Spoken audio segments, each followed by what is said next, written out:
Good afternoon, everyone. Thank you so much for joining us for what I am sure will be a very insightful conversation. So it is my pleasure to introduce today's speaker, Larissa Bolte. Larissa is currently pursuing her PhD at the University of Bonn, where she's also worked as a research associate at the Bonn Sustainable AI Lab. Her dissertation explores the concept of sustainable technology through a critical theory lens, which is provide kind of very valuable insights in this emerging field. At present, Larissa is on a research stay at the University of Gothenburg on Sweden with the Department of Sociology and Work Science. Some of her academic contributions on the topic of sustainable AI include publications like papers on sustainability and AI and ethics. So we're in very capable hands. After Larissa's presentation, we will have 15-20 minutes for questions. We'll, when the time comes, we'll give more details, but feel free to either raise your hands with the Zoom app and or write your questions in the chat. So having said that, Larissa, the hypothetical floor is yours. Thank you so much. Yeah, I'm quite excited to be here. I just need to share my screen really quick and then we can get started. So hopefully you can now see. I have the same problem again. There we go. Okay. Right. Thanks so much for the nice introduction. And also, thank you so much, everyone, for being here. I want to give a talk on sustainable AI, and specifically what I want to term, or me and my co-author, Amy van Weinsberg, want to term a structural turn. So this is going to be a talk about the topic of sustainable AI, and specifically, this is sustainable AI as a subfield of AI ethics. So we're talking AI ethics today. This should probably also be said. All right, so this is what I envision to do. I plan about 40 minutes. I want to go into a little bit about myself, although Kimberly already did a great job about that, so this is going to be short. And then I want to jump right in. I will say a little bit about sustainable AI, what and why. So why are we even talking about this, and what motivates this topic? Why are we talking about sustainability and AI in conjunction? And then I want to address this field, sustainable AI, as a topic in AI ethics. So I take this talk also as a little introduction, or like as an opportunity to introduce you to AI ethics, the field of AI ethics in general, and how sustainable AI fits into that field. And this is kind of what I want to get across. This is the main point. So I will present you with these 3 different approaches to AI ethics, but I don't only want to have them stand there as like 3 distinct approaches, and that's pretty much it. I also want to contextualize them a little bit and how they kind of evolved one out of the other. So talking about waves of AI ethics from the first to the second to the third. And then finally, I have a little outlook and a few conclusions. That's the roadmap. So as I said, I'll start with me. This is just a picture of the University of Bonn. I think it's really pretty, just so you know, come visit. But apart from that, I think all I want to say about myself is just that I want to stress that my background is in philosophy. I have a master's degree in philosophy. I'm currently pursuing my doctorate in philosophy. So this talk is also going to be a philosophy talk. In a broad sense, I guess, but still it's philosophy. And what I mean by that is that I work with theories and concepts. And this is a very rough introduction to philosophy, but I guess you'll see what I mean. I guess what's most important to stress for me is that I am not doing any empirical work on AI, for example. So when I talk about sustainability impacts of AI, for example, environmental impacts, then I do that on the basis of work that others have done. And I'm also not a computer scientist, so I'm not going to tell you anything about like how AI works or how coding works, anything like that. So if that's what you're expecting, that's not what I'm doing. I just wanted to stress that, so we're very clear on like how this talk is situated. All right, so now on to the topic, sustainable AI. What and why are we talking about this? So first of all, before before I go into this idea of sustainable AI, I first want to get clear on a few presuppositions about sustainability. I will not be able to give a definition of sustainability here. This is actually also part of my dissertation project, and it turns out it's actually really complicated to find like a concise definition of sustainability. But what I want to highlight is I just want to play with your intuitions. I'm sure you all have an idea of what sustainability is and what's entailed by sustainability. And usually we like to think of sustainability as all about the environment. It's all about environmental impact. It's making about certain things and structures and practices more environmentally friendly, less environmentally harmful. But this doesn't really exhaust our notion of sustainability, and that's sometimes forgotten. So I just want to put a spotlight on that, that there's different dimensions to sustainability.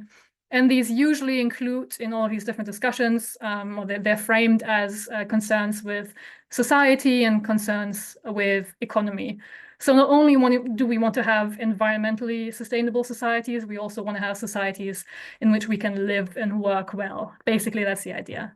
So I just want to spotlight that a little bit, that there's a human component to sustainability as well. Especially if we consider that sustainability is also always about current and future human needs. So it's about integrating all of these different spheres, if you want, all of these different realms of the environment, society, and economy to all work together in sustainable fashion to serve current and also future human needs. This is an anthropocentric definition, and this is also why I do not want to have it stand as a definition. I just want to highlight a few connections here. All right, that's what was important for me to highlight about sustainability. Now moving on to sustainable AI. And here I just want to highlight a distinction that has been maybe not invented, but definitely just made more prominent, made more popular by Amy van Weinsberg in a paper in 2021, where she observes that there's two different strands of sustainable AI literature. And she says, well, at the beginning, a lot of the discourse was around using AI for sustainability. So the idea was that we want to use AI technologies in order to arrive at some kind of more sustainable society in some way. So we might use AI as a very practical tool to make processes more efficient, for example, and therefore less resource intensive. And then this would be a use of AI for sustainability.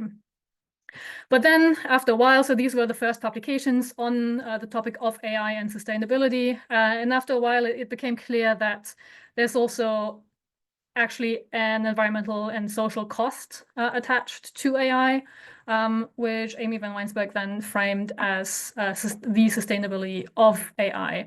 So suddenly we started asking questions about, okay, is AI itself actually sustainable? Is there not a sustainability cost attached to AI? And I understand that this is a seminar about or webinar about sustainable AI, but still I kind of want to motivate a little bit why there could be a sustainability cost attached to AI, just so we're all on the same page. So this brings me to this slide. Usually we think about the sustainability we think of AI as something that's digital, that's something that's in the cloud, something that is just about computing, and that's pretty much it. But if we frame the AI as something that's digital, something that's in the cloud, we usually forget that, of course, computing is also connected to very material processes. So computing has to be done in data centers, for example.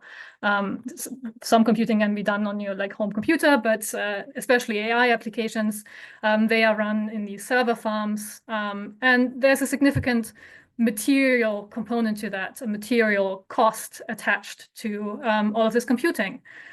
For one, I've got them all at the same time. That's fine as well. So I just want to highlight this material component of computing. And of course, with AI, we have very intensive computing. So with AI, of course, that gets a bit more pressing, if you will. Just highlighting a few material components. So for example, you just have to build the computer. So you have to mine for these precious minerals. Of course, mining is rather hard on the environment.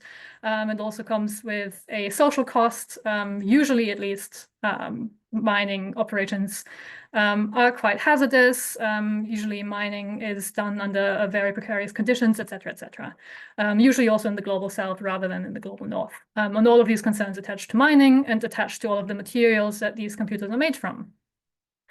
Then, of course, once the computer is built, once it's made, once the data center is there, we want to run the AI, we want to train it, we want to tune it, we want to use it.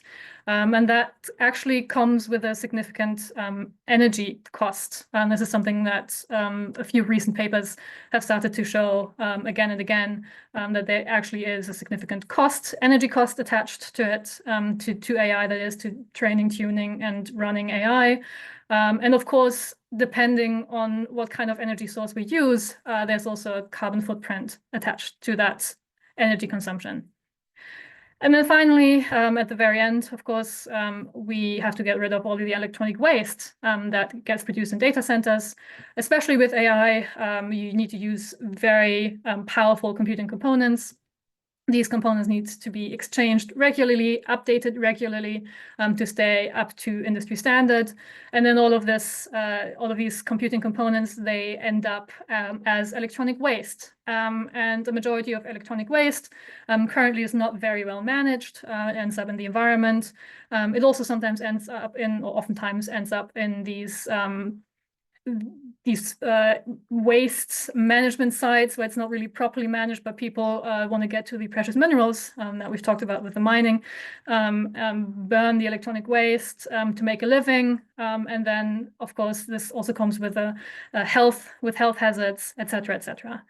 So these are just a few of the issues with computing, sustainability issues attached to computing.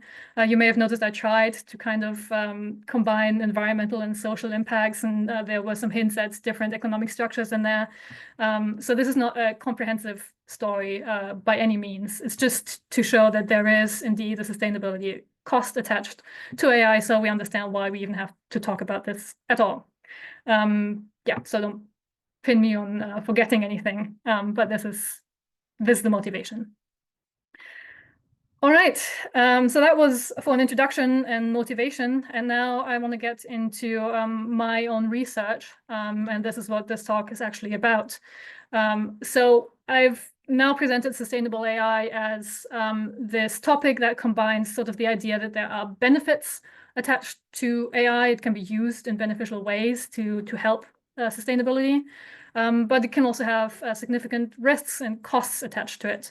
And now that we understand that AI is not only this like beneficial tool, neutral, but also beneficial tool that we can just use, suddenly it becomes a problem for ethics. We have to think about, well, do we want to use it? How do we want to use it? How should we even think about AI? How should we frame it in order to come to good conclusions about how AI should be introduced into our societies and our environments, frankly, because it is connected to the environment through all of these processes. So that's why in this talk now, and also in the paper that I'm basically presenting, which is this paper, by the way, well, me and my co-author and also supervisor, Amy Weinsberg, we wanted to look at sustainable AI as a subfield of AI ethics. And the main question was of like, how does sustainable AI fit into AI ethics as a discipline? So where does it place itself? How does it frame all of these different ethical issues? What does it mean for the field of AI ethics itself? And what kinds of questions are suggested by all of these issues with sustainability and AI that I've just highlighted? That's the motivation. So as I said, I also want to give you, or it kind of naturally follows, that I'm going to give you this little overview of what's going on in AI ethics, which might be interesting for those of you who are interested about AI ethics in general and not only sustainable AI. All right, so let me get into the AI ethics landscape a little bit. And basically what we do in this paper is that we distinguish three different approaches to AI ethics. That is how AI is conceptualized and what kind of problems are associated with AI in this literature. I'm just going to go through them in successive order, and then I'll talk a little bit more about how this has to be then organized. Okay, so for one, we do identify this like so-called first wave of AI ethics, what we call the first wave. This is also to be understood in a temporal manner. So these were these publications that came out first, in a sense, about AI when AI was first like introduced into philosophical discussions. And oftentimes early papers on AI and the normative aspects of AI sort of picked out these ideas about like fundamental aspects of nature, reality, society, or humanity. So it was all very existential in a way. Today it's also usually framed as like issues of existential risk. So to make that a little bit more clear what I mean, I'm just going to give you a few examples. So one thing that was very prominent was thinking about AGI, that is artificial general intelligence, the idea that there could be machines that are in their cognitive abilities basically the same as humans. So they have generalized intelligence. They can not only do one specific task, but very different kinds of tasks, just like a human might be able to do. I've also now framed it as like cognitive abilities. So you can already see there's this analogy going on here between, okay, so what does that mean if we have artificial general intelligence, something that gets very close to human level intelligence? What does that mean for us as humans? And what does it mean for this AGI? Does it mean that they should be part of society? Do these machines, these AGI, then deserve human rights, for example? And what does it tell us about human intelligence? These sorts of questions were very relevant for the first wave. Another example is superintelligence and the singularity. So this idea that there's these like super intelligent beings. Some of you may have heard of the paperclip machine that has one task and one task only, which is to produce paperclips. But it's very, very intelligent. And then in pursuing this task, just turns the entire Earth basically into one giant paperclip or whatever. So the idea that there could be these super intelligent systems, and these systems that then, that's the idea of the singularity, improve themselves to become even more intelligent than we could ever imagine and we could ever program them to be by programming themselves and thereby just completely evading human control. So this is the idea that AI could at one point be so powerful that it just completely escapes our grasp, and then that's that. And we lose our own control over our own creations. And of course, there's also different problems attached to that for our reality, our conception of as humanity, as a society, and so on. So these were the concerns that the first wave of AI ethics was sort of highlighting. And then after that, or along with that, then comes the second wave of AI ethics, which has a very, very different focus. So while these first wave issues are rather speculative, you could say, are looking at the long term of AI development, are looking at all of these like existential things, existential worries. The second wave approach got a bit more practical, you could say. I'm framing it in this way. I understand that this is a sort of loaded language, but I'm also doing that because this was done in the second wave as well. So that's where that's coming from. And the idea is that second wave AI ethics approaches looked at concrete issues with technical systems that are actually currently in operation or in development. So they're looking at concrete algorithms and what they're like and what problems they already cause, not the potentialities of AI as this huge threat to humanity, but rather these ethical issues that already arise today. And this is actually the most prominent way of doing AI ethics these days, I would say. This is the mainstream. So, for example, we are concerned with problems like AI and bias. We know that certain outcomes of AI can be biased because AI is trained on biased data, for example. So how can we address this problem that AI seems to reproduce all of these societal biases that we have and thereby maybe even makes them worse? Another related thing is this idea of, oh, AI is very intransparent. We don't really know what's going on, and we can't really explain how AI gets to its outcomes. So this would be an issue, for example, in the context of medical AI. If, let's say, we had a system and this was attempted that could give you a diagnosis, could give a patient a diagnosis, then it can't really explain on what grounds it's giving that diagnosis. So what do we do with that assessment then? And what happens if the AI outcome turns out wrong? Who's responsible, for example? So these are all issues that the second wave is concerned with. Now, so we were looking at these two different approaches to how AI ethics can be done. And we were wondering how sustainable AI fits in there. And we found it doesn't really fit. So we argue basically in this paper that there needs to be a third wave of AI ethics, or actually not needs to be, but there is currently developing a third wave of AI ethics that again tries to look at things a bit differently outside of the terms of these two different approaches. I put a little question mark here because I want to get to what this different thing could be that sustainable AI does. But you can probably already guess from the title of this talk that it's got something to do with structures. Okay.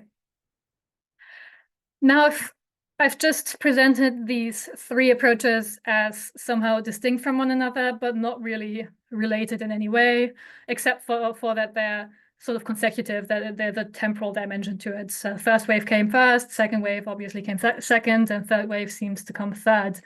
But there's actually a more systematic connection between these three approaches, and now I want to get into that. So it's not that these three different approaches, I've only really talked in detail about two of them, that they just disagree because they disagree, and they just look at things in a different way for very random reasons. But rather in this paper, we wanted to motivate that there seems to be a reaction going on. So there seems to be the structure where, well, the first wave then kind of turns into the second wave. And that's not because there's a natural mechanism that turns the first wave into the second wave, but rather the second wave is a sort of reaction to the first wave, namely this sort of reaction. So basically what we're trying to argue is that the second wave of AI ethics, the one that looks at concrete algorithms that are in operation right now and that cause problems right now, this wave looked at the first wave, which was more about these like big issues with AI developments that might come in the future, and said, well, this is first of all, it's speculative, and second of all, it's distracting. We've got all these issues going on, and if we just focus on these long-term existential things, we never really get to talk about the issues that are already happening right now. So therefore, we need a completely different approach. So there's really a disagreement on principle here about what's important. So this is clearly something for ethics is crucial because you define like what is at issue here, what's important, what are the normative considerations that we need to look at. And the second wave has a significantly different answer from the first wave. Whereas first wave proponents who are still around, I should add, this is not like the second wave is replacing the first wave. First wave proponents might say, well, yes, there's all of these current problems, but considering the weight of the considerations that we are concerned with, these second wave concerns don't really matter. So there's a bit of this going on. They just disagree on principle about what's important. Now that I've kind of explained the setup and what AI ethics is and how we could approach it, I now want to get into sustainable AI and how a structural perspective makes sense in that context. So of course, it was already quite clear from how I explained this. I want to argue something like this, that there was a second wave of AI ethics, which is currently the mainstream. And now we're kind of moving into sustainable AI as, again, a completely different perspective on a different principle. And I do want to argue the following, that sustainable AI basically says something like this. Well, look, second wave, your concrete approach does pick out concrete issues, but it doesn't really do so on the right level of analysis. What you're doing is isolationist, and I want to explain what I mean by that in a second. And therefore, it's also distracting because it doesn't let us talk about sustainability issues in a proper way, and therefore kind of hides sustainability issues between or underneath this like veneer of the concrete. So how is the second wave isolationist? I mean, that's kind of the big question. And to get into that, I also want to just highlight or stress that there are definitely second wave approaches to sustainable AI. And they do look something like this, where they look at concrete AI algorithms and they try to make them more sustainable, excuse me, more sustainable. Mm. So the idea is, for example, that if you have an algorithm that is quite computing intensive, you might streamline your code. You might want to make it more efficient, and therefore it then becomes less computing intensive and therefore less energy intensive, and therefore there's going to be less carbon emissions, for example. So that would be like a second wave approach to sustainable AI, and this is actually something that was picked up quite a lot. So people were trying to make, at least in normative literature, people were trying to make this the principle that algorithms should be more sustainable by being more energy efficient. Something similar, this is not necessarily only AI, but maybe more like sustainable computing. You might want to look into the material components out of which you build your computer. So you want to replace them with less environmentally hazardous materials or renewable materials, etc. So you could change something there. You could tweak your hardware a little bit to make it more sustainable. Another consideration now on the social side would be something like, okay, we look into how this particular algorithm is being built, and we look at the working conditions of the people that actually train the AI. I don't know if you're familiar with this issue, but there's this huge issue of click workers who train the AI under very precarious conditions. It's very dull work, very precarious work. And you could look at that and improve your supply chain, make sure this sort of work isn't happening, make sure that you pay your workers properly, something like that. So this would be a sustainable AI approach in the second wave vein, sort of. As I said, this has happened. People have tried to do this. But more and more of the literature just became a little bit unsatisfied with this perspective of looking at particular algorithms. And the reason is the following, and I realize the slide is very ugly, but I just couldn't figure out how to do it any better. So the idea basically is what these people are arguing is that it's just wrong to think of sustainability as this thing that can attach to concrete objects. Rather, what's important to us with sustainability is that we sort of achieve this sustainable state of the system. And here the system can mean many different things. But what I try to show here with this little slide is this idea that the environment, the society, and the economy all interact. And AI, concrete algorithms, that is, they interact with all of these different realms, with whatever you want to call it. So one problem, for example, that has just continuously been pointed out is the problem with making AI more energy efficient, is that once you make a concrete algorithm more energy efficient, it also becomes more cost efficient. So then it becomes less costly, cheaper, and more people will use it, more people will pick it up. And therefore then, because you made it more energy efficient, more people used it, and then in the end you actually use more energy for the algorithm because more people are using it. And then the question, of course, is does really everyone need to use this algorithm? And all of these questions then attached to it. So the perspective then is that, okay, the way that our AI algorithms are built, whatever particular properties they have will determine how they're then embedded in our economies and our societies and also in our environment. And we sort of have to look at this entire thing at once. And just looking at the particular algorithm, it just blinds us to all of these ripple effects and these rebound effects of making certain changes to the concrete algorithm. And that's the argument. This is how you have to look at AI from a sustainability perspective. Some say, not everyone says. Okay, so there seems to be a shift going on already, and I think this is very important to highlight, the shift towards looking more at like the higher level, less the concrete level of singular algorithms. But in the paper, we find actually that there's again, a second shift happening, or a different argument happening that's sort of in the same vein, but still different. And we kind of frame it as this political perspective that sustainable AI brings in, or looking at different political structures, not only on the higher level, but actually looking at the political implications of looking at concrete algorithms. And I want to explain that a little bit more. So the idea is the following.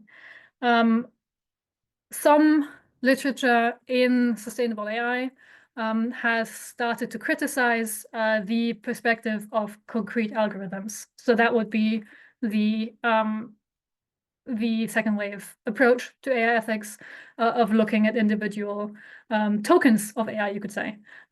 So the criticism or the problem with that, or the argument here is that these second wave approaches essentially take the engineer's perspective. So we have problems in our societies. We want to solve them.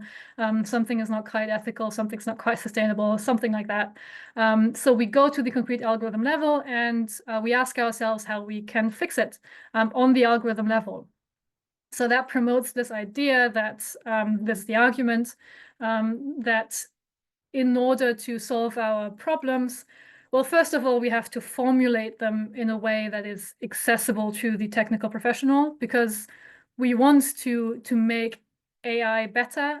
So we need to formulate it. And if we want to make AI better, and if we want to solve that on the concrete algorithm level, we sort of have to formulate all of our problems as like technical problems.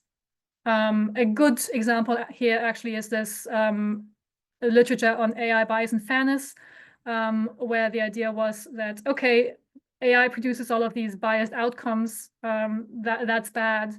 Well, how can we solve this? And then suddenly all of these papers came out that tried to find a statistical definition of what bias is, because then if you have the statistical definition, you can implement it into the algorithms in order to filter out the bias, basically, before the outcome is then produced. So by trying to solve bias on the technical, like concrete algorithm level, you sort of create, you frame the problem in a certain way. And this is a framing that not necessarily benefits the engineers. It's not really, they're just doing their job. It more so benefits those people building AI, because it puts all of the agency into their hand, and they can say, well, we've considered all of these ethical problems, but don't you worry, the problem is not with the technology in itself, it's fixable, we'll do it. So some in the sustainable AI literature have also argued along the lines of, well, this just furthers this perspective. If we just look at concrete algorithms, this furthers this perspective of techno-solutionism, where every problem has a technical solution. So this is why I chose this picture. There's been this quote about everything's a nail to a person with a hammer. So once you only look at the algorithms, you just, you turn it, this is the hammer, and the nails are your problem. That's the idea. There's also been this idea of problemism that kind of goes hand in hand with the idea of solutionism. This was framed by Christoph Becker. The idea that suddenly every social problem, societal problem, environmental problem as well, that we have is actually a problem with a solution, with a clear-cut criteria for what the solution would be. And this might also not necessarily be the case. So by just looking, I think this is what I want to say with this, by just looking at concrete algorithms, this framing gets created, which sort of benefits certain political and social actors, and sidelines other actors, other interests, other perspectives. That's the argument that's increasingly being put forward in this, what we call third wave of AI ethics. So that's a bit different. So one is just like, oh, okay, sustainability just needs to be looked at from this like high level systematic perspective. And then there's this political component of, okay, but why is the second wave so popular? Well, because it benefits certain actors. So this is connected but different. And we highlight that in the paper as well. Yeah, I just brought this quote because I wrote it and I like it. So basically, the way I would summarize it is the second wave approach relies on better design to bring about systemic or structural change, whereas the third wave approach relies on systemic or structural change to bring about better design. We don't start from the technology, we actually start from structures and systems in order to then necessarily have better technologies, because different structures produce different technologies. That's the idea of the third wave, and this is something that is coming up more and more in AI ethics literature. But as I said, the second wave is definitely still the mainstream. Okay, let me just look at the time. I think I'm doing pretty well. Have like 5 to 10 minutes to wrap up. So one thing I want to highlight, because I've now talked about sustainable AI as the third wave, and how all of these different things developed. And now you might get the impression that this is the full picture. So that there's the first wave about these existential risks and these scenarios that are really that question us as humanity. And then came the second wave. So I said, well, this is speculative and distracting and doesn't really help us with the problems that we have right now. Let's look at concrete technologies, look at concrete algorithms. And then along came sustainable AI and says, well, yeah, but if we look at the concrete, we kind of miss all of the systemic that's going on. And we also just serve these actors that probably we don't want to serve. But this is not quite the full picture. And I really want to highlight or drive that home. The full picture actually looks more something like this. So in the end of this paper, we sort of broaden the perspective a little bit. In the paper, we were very much interested in sustainable AI and how it fits into the broader AI ethics landscape. But then we definitely also had to admit that sustainable AI is not the only subfield of AI ethics that's doing this. So we just tease this a little bit because, of course, we couldn't survey the entirety of AI ethics. It's a huge field. But we argue that there's also other subfields of AI ethics that are sort of performing the same shifts, that go more systemic, but also go a little bit more political in calling out the second wave approach as something that serves certain political actors of others. So next to sustainable AI, there would be, for example, certain approaches to AI bias and fairness. So I've talked a little bit about AI bias and fairness as this like second wave paradigmatic approach.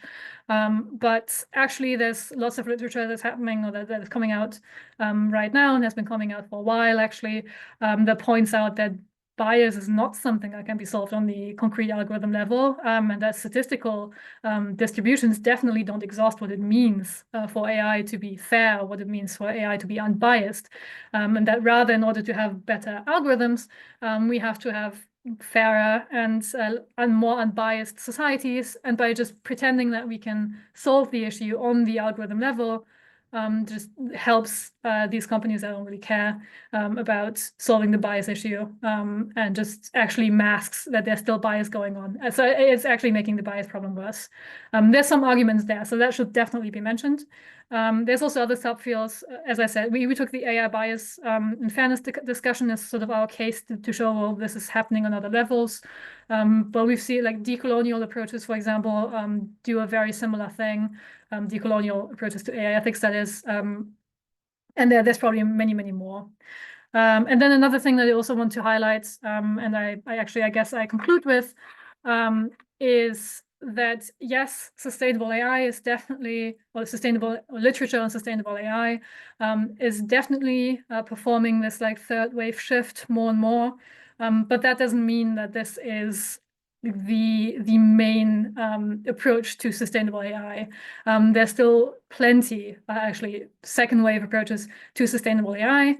And this also then again goes to what I've said about the first wave. Just because there's a third wave doesn't mean that the second wave is obsolete. And also, one thing I want to highlight in general is that all of these different approaches certainly have their place. So this is not to be read as like this progression of, oh, we're getting more and more enlightened.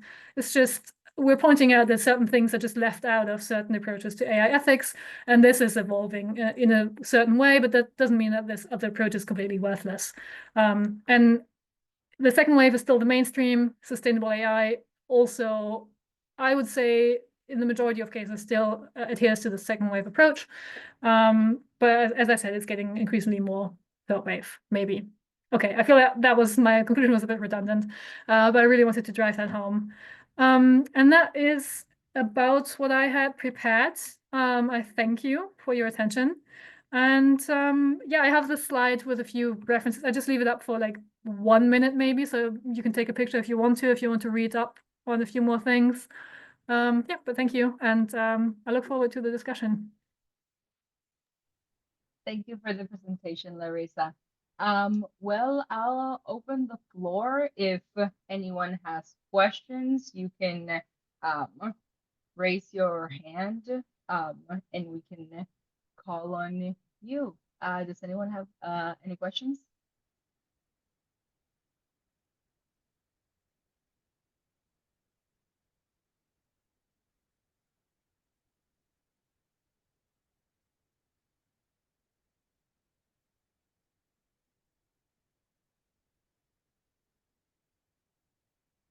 Feel I free think also to put any questions you have yes. in the chat as well. Yes, I'll get us started. If not, Larissa, I wanted to ask you if, given that you've been working on that, if there are any particular examples right now, or if everything is still a little bit hypothetical of this third wave in practice right now. Like you were talking about how the second wave, we saw this idea of people saying like, well, maybe we just need to tinker with the coding, and some companies doing that.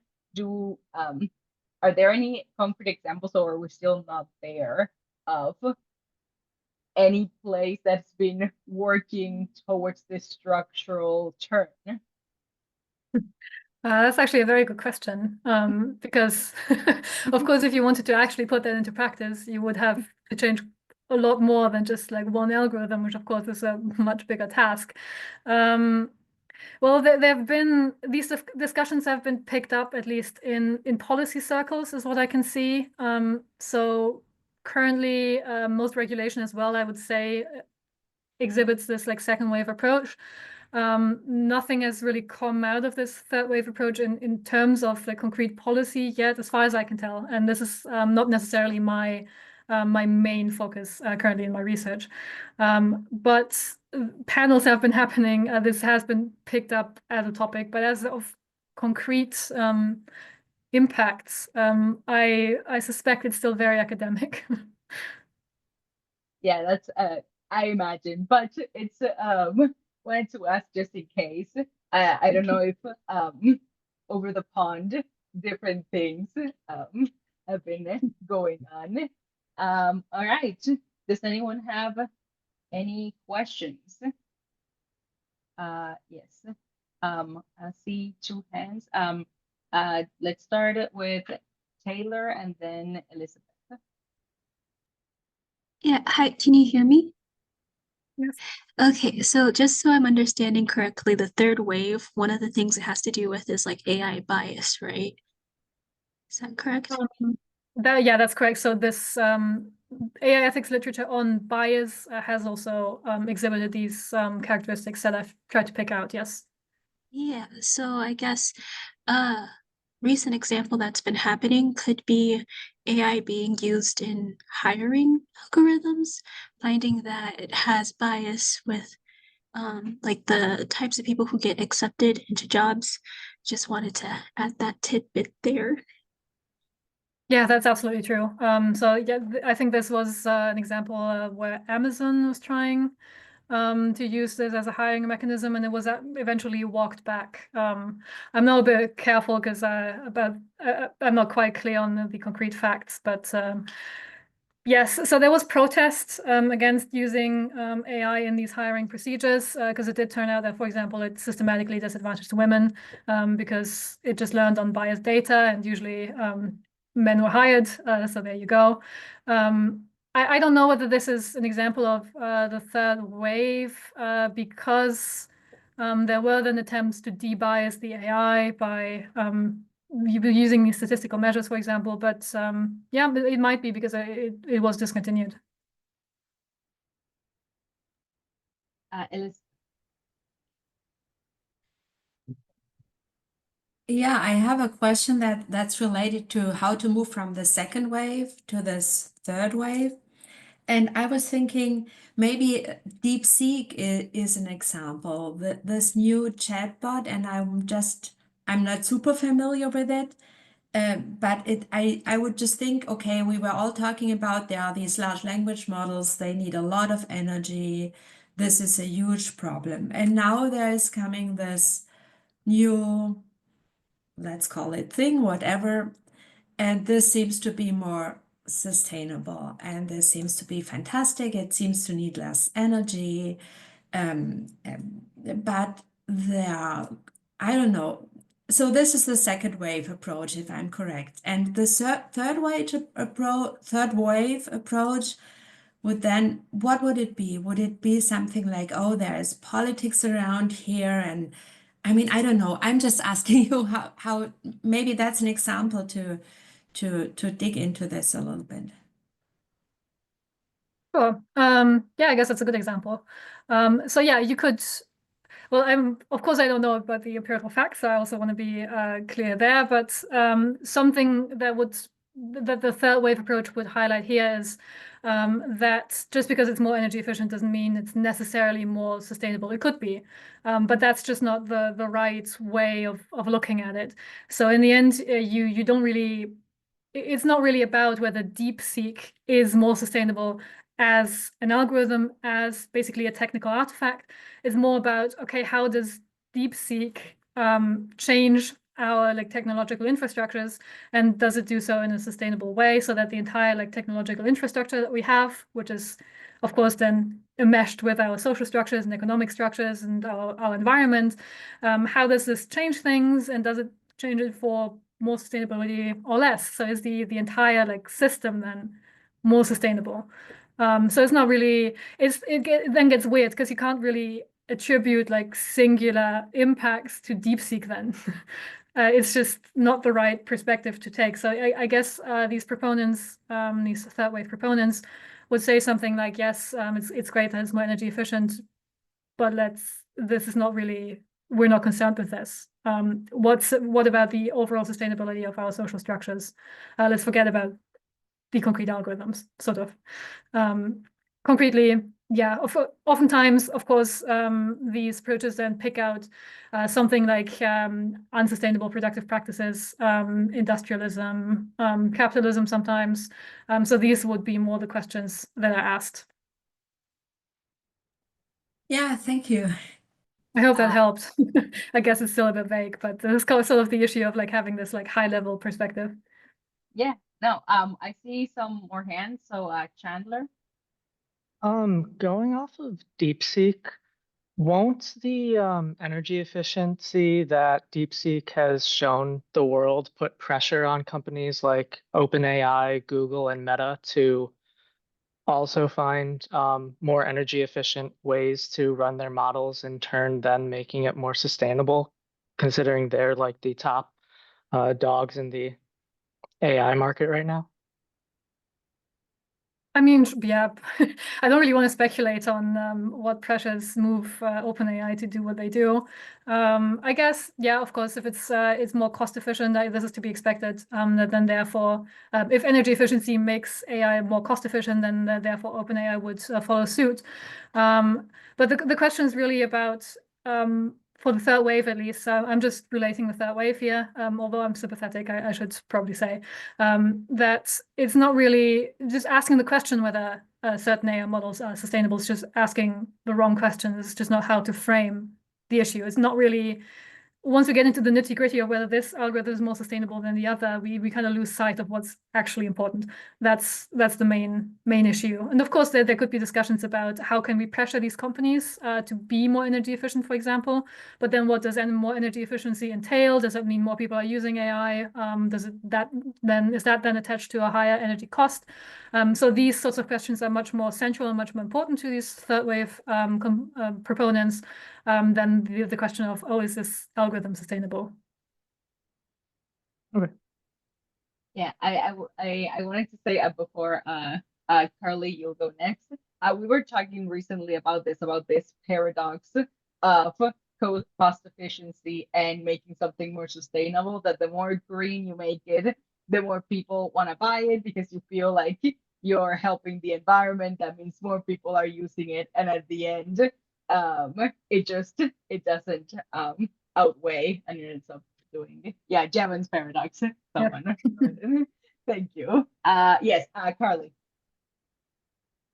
Hi, we've got a pile of 5 of us here all watching this. So my name's Mark. I had a couple of questions from, well, just one like a clarification if I heard you right. While you were describing the second wave and the engineer's framing of it, if I heard you right, you said it doesn't benefit the engineer, it benefits sort of the people that are marketing the tool and the general use of the tool. Did I hear that right? That it sort of gives the engineer the same job and so doesn't benefit the engineer? It was kind of surprising to me. Oh, I see. I guess, well, I probably, that was sort of an offhand remark. I guess what I wanted to say is that what these proponents of the third wave with their political outlook are looking at is not really discrediting the work of engineers. This is not really their political target. So it's not like the engineers at fault for the unsustainability of making something more energy efficient or something like that. I guess that was the idea, if that makes sense. Yeah, no, it was, no, I was just surprised because I would think that the second wave, as something of an engineer on the engineering end myself, I would think the second wave does benefit engineers because it makes it into a problem they understand, but it did seem, I don't know, I could see the argument of like, well, it actually doesn't benefit the engineers, it benefits, you know, I don't know how to say it politely, but managers and companies. So yeah, I guess, yeah, I was just checking what you meant with that. Yeah, I mean, I've also talked to a few like computer scientists, and well, you could see it both ways, right? Of course, it kind of makes or evaluates their profession as something that is here to solve all of the problems. So I guess in a sense, then that is good for them, whatever that means. But then there's also this pressure that some computer scientists, and this is just my personal experience, have reported to me, where it's like, well, I'm supposed to solve all these problems, and I don't even know where to start. And then all of this ethical responsibility is put on my shoulders, but I really don't have the tools to address it. So there's this. It's really about like overcoming this engineer's perspective, not because the perspective of the engineer is not valuable or because they don't do valuable work, but rather because to say, well, this is not really, we shouldn't put all of this responsibility on their shoulders, and this is not what this is about, sort of. That was what I was trying to say. That's super cool. That is really interesting. The second question that I had is the quote from the paper that you pulled out because you really liked it, which is the using design to bring about change versus bringing about systemic or structural change to bring about better design. At least in the design tradition that I'm familiar with, it's not too difficult to extend design of artifacts and a design of structures in the sense of beyond physical things. So I was just wondering if, and maybe you described this in the paper, I haven't had a chance to read it, if there's an example you can think of that illustrates the difference between design in the sense you're talking about and systemic or structural change. Oh, I see what you mean. Yeah, of course you can talk about also social structures as sort of designed. I think what I was getting at here is this tradition that we have in the philosophy of technology, which is usually referred to as like the empirical turn, where you realize that technology isn't developing along this like one deterministic path, but there's different ways that technology could develop, and this is usually socially determined. So if you want to change technology, you try to intervene in design. You try to bring in the perspectives of different social actors, and then by participatory design, for example, and then thereby you change the technology, and then hopefully this is going to be a more ethical, more inclusive technology. Whereas the other, this third wave approach basically says, well, it's not really about the technology anymore. It's really about, and if you want to call that design, if you want to call something like collective action or like political engagement or something like that, if you want to call that design, then I guess I would be on board with that. But it's really about this this idea that, okay, yes, we understand that technological artifacts are shaped by social structures. So what does that mean for changing technologies? Does that mean we go into like the technologies and do this on like basically the grassroots level, like bottom up, where we build other technologies and then society will change along with it? Or do we change society as a whole and then the technologies will change? So this top down thing. And I don't think either is necessarily always correct, but this is sort of to clarify the perspective. Yeah, If that yeah, makes sense. Helps That's- that? Does it help or okay? yeah. Thank you. All right. Do we have any other questions?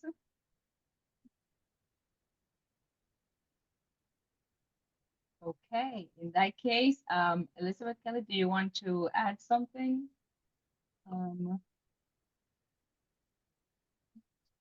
If not, then I want to thank Larissa for joining us and for the lovely discussion.